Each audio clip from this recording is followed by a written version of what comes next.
Welcome back, and we bowl things off with cricket. Only 34.4 overs were possible on day one of the second test between travelling West Indies and host Sri Lanka in Galle. After winning the toss and taking first knock, Sri Lanka finished the day on 113 for 1. So far, Patam Nisanka continues to be a thorn in the Windies side, currently unbeaten on 61, while captain Dimuth Karunaratne added 42. All-rounder Roston Chase is the only wicket-taker so far for the Windies. 3 changes were made to the Windies 11, which lost the first test. Kemar Roach, Virasamy Permal and Shea Hope replaced Shannon Gabriel, Rakeem Cornwall and the concussed Jeremy Solozano. Alright, so George, it's our second test, first day.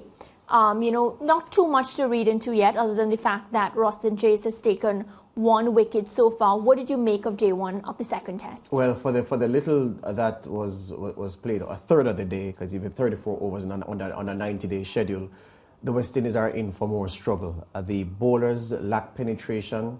The Sri Lanka batsmen seem to be able to find a groove, quickly settle into the groove, and there's nothing to really knock them off their stride. For a long time now, the West Indies have not had the kind of bowlers who can come with the shot delivery. So even if you're going through a spell and the batsman seems to be settled against you, we don't have the kind of bowlers who can, now and again, 2 out of the 6 balls in an over, hurry the batsman or cause the batsman to do something different or play a certain different way because the delivery requires is asking a different question. We don't have that. So it's easy for the Sri Lankan batsmen to find their best stride, to maintain that best stride, and to pile up the runs on the board. So for the little that I saw on day one, it suggests more struggle for the Caribbean men.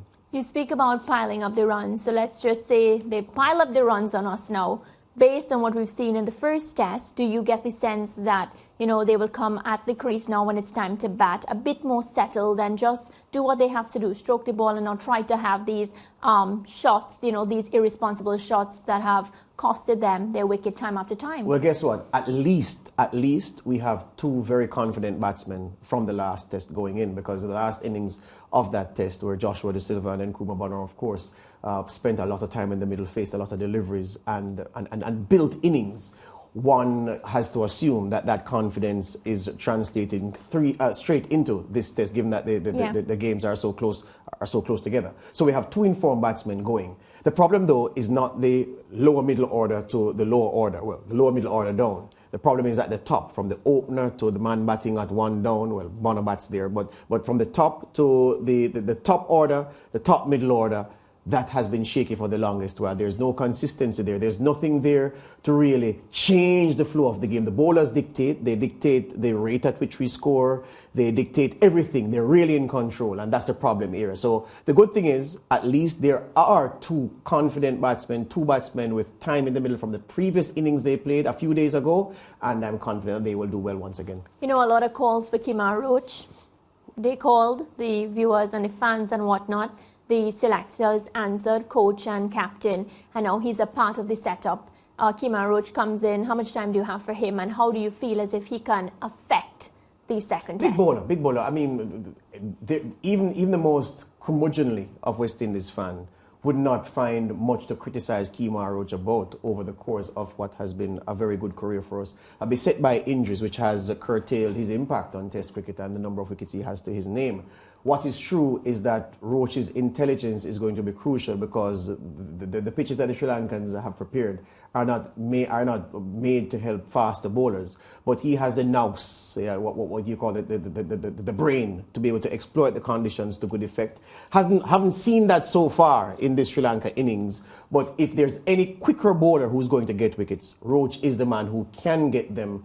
I wasn't sad that he wasn't in the first test, because I didn't read that pitch as a Kemar Roach kind of pitch. I don't read this pitch as a Kemar Roach kind of pitch either. But when you're in trouble, you're going to turn to those who have the ability to get you out of holes. Yes, and the experience. And Roach is that guy. So I wish him all the best. And you would never hear me criticize Kemar Roach about anything. Yeah. I'm looking forward to see what we do on day 2. Well, Cricket West Indies, they released the 15-man squad for the Windies men's limited overs tour of Pakistan starting December 13. Over the weekend, Chairman of Selectors Roger Harper, along with Director of Cricket Jimmy Adams, spoke to the press about the squads. Adams addressed questions about the exclusion of Shofin Rutherford. With regards to Shofin, it's a similar situation, Akeem, in not meeting the fitness standard. However, while you have me here, let me just make the point that we almost immediately post the last World Cup now are in the sort of planning phase for October next year, when the tournament is going to be repeated in Australia. And part of that process going into that tournament is going to be the identification of a core group of players.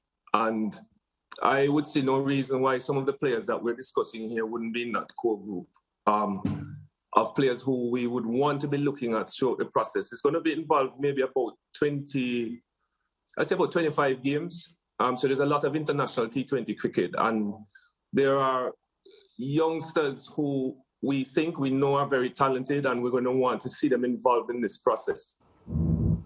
Well, Harper, he talked about his expectations for the Pakistan tour. I think that we have, a squad with a lot of talented players. There are a lot of newcomers there who I think will be very keen to show what they're capable of at the international level.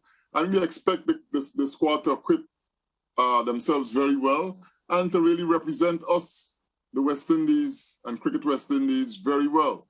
I think that fellas will want to grab this opportunity. As you said, Pakistan has been playing good cricket all around, but I think we are capable of matching them if we play, smart cricket and do the basics very well. So we're really looking forward to this tour to see how our young players acquit themselves at the international level and the strides they're able to make, and whether, this team can start to come together and really make a name for itself.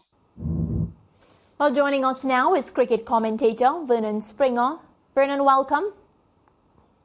Good evening, Mario, and good evening, George. How are you guys doing? We're doing fine. We're going to start by talking about this limited overs selections that were made. Anybody came to you as a surprise? Anybody that you would have included? Well, first of all, any West Indies team that is picked in the Caribbean, there will always be a major discussion. But I think that the selectors are reactive and are not proactive, and they need to be able to be proactive. And when I say that, you look at some of the names that are going. So you have somebody like a Darren Bravo. Why is Darren Bravo in the T20 squad? I could see maybe in the ODI squad because he scored 100 in 2021, but in the T20 squad, based on his own form, even coming out of the current CPL, it wasn't really a good CPL for him. I can't see him fitting into that squad itself. But I see some exclusion of some names. I see Justin Graves has got an opportunity to be in the mix. I see a return of a Brandon King, coming back in there. But my point is that you have somebody like a Devon Thomas, who easily has been consistent in our Super 50 and has also, for the St. Kitts Patriots for the last couple of years, been also right up there when it comes in terms of runs.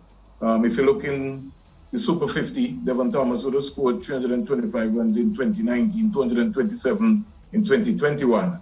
Have we turned our back on somebody like a Devon Thomas? In the ODI format, we were investing in somebody like a Kevin Hodge. I don't see a Kevin Hodge even in the conversation these days, but I see a Shamar Brooks who's going off and would have only maybe scored 225 in the last Super 50 performance. So I have some question marks to some names. One of the things which I'm also kind of confused about is, let's look at a young man like Kevin Sinclair from Guyana, who Cricket West Indies invested in. Started well, off spinner, and Kevin Sinclair looked like he's gone off the boil. What has happened to Carey Peer? We're not hearing any big major talk about Carey Peer, who was just almost on the horizon. But we see now that Gurdish Moti gets into the T20 team and also into the 50-over team. So it leaves you kind of mind-bubbling as to, what are the selectors sort of really looking for. Yeah. George and Mario, let's look at our squad. I can't see, and it has to be disciplinary reasons, why Carlos Brathwaite is not part of our T20 squad or even our one-day squad. For somebody who has won a World Cup first and is not even in the conversation kind of bemuses me. And I'm almost kind of baffled. I don't know what he has done. I don't know if he has also failed the fitness test, because a lot of players who you hear are not being selected, you understand that they have not passed the fitness test. But that's another discussion in terms of the fitness test for another day. My thing, although we're talking about fitness, I think we have to come up with something, George and Mario. What sort of brand West Indies want to portray in terms of their playing, whether in the T20, whether in the ODI, or whether in Test cricket? What is our brand? What brand of cricket are we playing? Right. When we know what brand of cricket we are playing, then we can be able to begin to pick our squads and balance them. Yeah. And Springer, my second question to you is, all right, all that aside, you're not okay with a couple of the names. You would have included some other, you would have left out some others. Based on what we've seen on paper, they're selected and they're ready to go. Do you get the sense that all round this team can compete? And when I say compete, I mean win matches? Well, it depends on the leadership. Kyron Pollard has to inspire the team. And if you check from the ICC T20 World Cup, where West Indies had the best preparation, we were the defending champions going into the World Cup. But we were the defending champions going into the World Cup. And then when we got there, we just looked as if like, hey, we are going to be unbeatable and we're going to beat everybody. But everybody studied the West Indies team because we just concentrated on one thing. We wanted to be a power-hitting team, while all of the other teams out-bowled us, outsmarted us in every facet of the game. Batting, bowling, fielding. So Kyron Pollard has to come to the party. And when I say come to the party, he has to lead. When he's playing for the Mumbai Indians, he puts up his hand. Well, I think that he has to take this young squad now, put it on his shoulders, and journey on out there. If you look at the T20 World Cup and you look at, let's say, someone like a Puran or a Hetmeyer, nobody really got those guys out. Those guys got themselves out. So I think our approach has to be different. And that's why I was talking about Mario and George, about the brand of cricket we're going to play. Too many dot balls in the T20 World Cup. We played 7 matches, you could say, in the World Cup. Andrew Fletcher didn't get a game, but he's left out. He's not in the T20 squad. O'Shane Thomas, who left the Caribbean as a leading fast bowler, didn't even get a game. So it's going to cause for concern, and you're wondering, can this team turn it around within a quick space of time? It is 6 games, 3 T20s, 3 ODIs. I think Pakistan is going to be a handful, and the West Indies the captain is going to have to be able to inspire that team. Springs, you said something at the very top, which I think is at the heart of everything. You said that, look, it doesn't matter which selection is made for a touring party, there will be problems. And you're running through a long list of gaps, you think, in the squad, and gaps in the approach selecting players. You mentioned one player, Carlos Brathwaite, and I know you're a man of numbers. If you just permit me to share for the benefit of the viewers, I know you know these numbers. The benefit of the viewers, the numbers for Carlos Brathwaite. Let's just look at T20 cricket alone. His batting stats are Springs in T20 cricket. He's played 27 times for the West Indies in T20 cricket. Yeah? 27 innings, beg your pardon. He has an average of 14.76. Strike rate 113. Highest score 37. Yeah? So I'm saying those numbers, Springs, aren't compelling. And if you look at the bowling, 31 wickets he has, a best of 3 for 20, an average of 32.68. The point I'm making to you is this. There are so many names that we can run through, so many people you can say, well, what about this guy, what about that guy? But the very fact is that there isn't anyone, I would argue, Springs, out of the squad whose numbers are so compelling that they warrant selection ahead of the person who is nominally ahead of them on the sheet. And I say nominally because we don't know who is in instead of who precisely.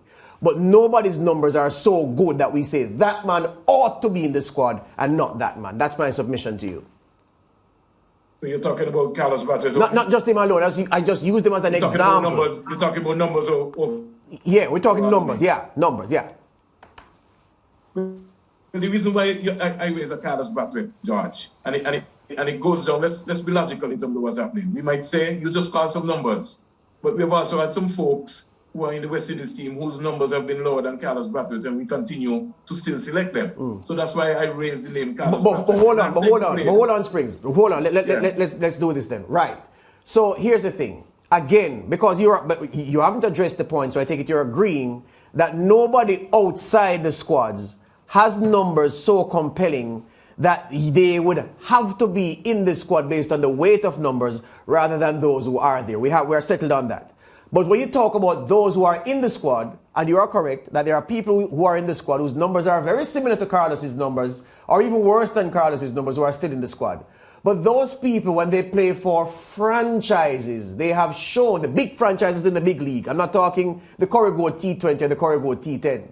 I'm talking the big franchise cricket leagues of Vernon. Those people perform there and show the selectors that there is a spark within me, even if that spark doesn't translate through to the West Indies. So again, it's a zero-sum game picking players for this West Indies team because the weight of numbers around most, if not all of the players that we're picking from Vernon, not that strong to make a compelling case that they must be included in traveling parties to go on tour. So where do we go from here, George? Where we go from here is this. We have to continue building these players and giving them exposure and experience. So there are a couple of young guys who you mentioned that I would agree with you that we should have been gambling with those players rather than some of those who've been tried cycle after cycle and it's not happening, notwithstanding the fact that they may spark now and again for their franchises. I think that's the best way to go, given that we have much, I'm sorry to say it this way, we have much of nothing in the West Indies to pick from, my friend. That's just how I see it. And you think it's the quality of cricket that we're playing where we don't have much to pick from? Or I would suggest that because I think that's what you're suggesting. I agree with you if that's what you're saying. Because you made a point about some folks playing for franchises around the world. Let's say the 100 or in the Big Bash League or IPL. In IPL, right? But the Caribbean Premier League is supposed to belong to us. Yeah. But is the Caribbean Premier League benefiting our players, George? Because that is also a hindrance. Well, Vernon, today's a short show, but we're going to bring you back when we have a long show because we have to discuss that because I think the foreigners make the CPL competitive as well so that the younger players can benefit from playing against players from different backgrounds, different skill sets, dragging them up. But that's another time. We'll have another time to talk about that. We're out of time. We're going to invite you back, Springs. Yeah, God bless you. Thank you. We need to have the debate. Thank you very much. Mario. All right. All right, Vernon Springer there, our cricket commentator. We take a quick commercial break and we'll be right back.